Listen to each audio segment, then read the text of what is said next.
तो बता दें दोस्तों कि हमारे भोजपुरी समाज के लिए एक और सबसे बड़ी दुखद समाचार आ रहा है जो आकांक्षा दुबे का है। आकांक्षा दुबे अब हमारे बीच नहीं रही। जो भोजपुरी स्टार आकांक्षा दुबे जो भोजपुरी फिल्म जगत की क्वीन मानी जाती थी, क्वीन कहा जाती थी, वो आज हमारे बीच नहीं रही। जो आज रात ट्विटर पर रोते हुए उनका एक वीडियो वायरल हुआ। उस वीडियो को देखकर अंदाज़ा आप लगा सकते हैं कि उनके साथ कैसी घटना घटी है और क्यों वो आत्महत्या की या उन्हें आत्महत्या का रुख दिया गया है मारकर। आप खुद इस वीडियो को देखिए, आप अंदाज़ा लगा सकते हैं। और दोस्तों हम पूछना चाहते हैं कि ये भोजपुरी समाज की ही सबसे ज़्यादा एक्टर क्यों आत्महत्या कर रहे हैं? बिहार के ही एक्टर आत्महत्या क्यों कर रहे हैं? सुशांत सिंह हुआ या ऐसे कई अदर घटनाएं घट रही जो भोजपुरी समाज में सबसे ज़्यादा घट रही है। तो आप बने रहिए हमारे न्यूज़ चैनल के साथ। आपको हम दिखा रहे हैं कि आकांक्षा दुबे मरने से पहले अपने वीडियो में क्या कही है और क्यों रो रही है, आप देखिए। और ऐसे ही वीडियो देखने के लिए हमारे चैनल को सब्सक्राइब करें और इनकी आगे भी हम जानकारी लेके आपको प्रस्तुत करेंगे, आपको दिखाएँगे। तब तक बने रहिए हमारे न्यूज़ चैनल के साथ। देखिए पूरा वीडियो देखकर अंदाज़ा लगाइए और कमेंट में ज़रूर दीजिए कि ये आत्महत्या है या हत्या।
यहीं से आकांक्षा दुबे का वीडियो वीक होता है और इसके बाद आकांक्षा दुबे का कोई पता नहीं चलता आकांक्षा दुबे के साथ अंदर क्या हो रहा है क्या नहीं। उसके बाद अचानक सुबह आकांक्षा दुबे का बॉडी पंखा से लटका हुआ मिल रहा है। साथियों आगे की जानकारी हम आपको ज़रूर देंगे।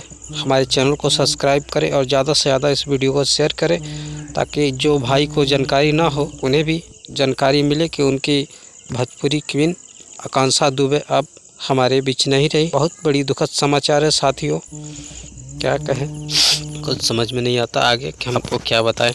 इसके आगे की पार्ट हम आपको ज़रूर दिखाएंगे। बने रहिए हमारे चैनल के साथ, आगे की खबर हम आपको कल देंगे।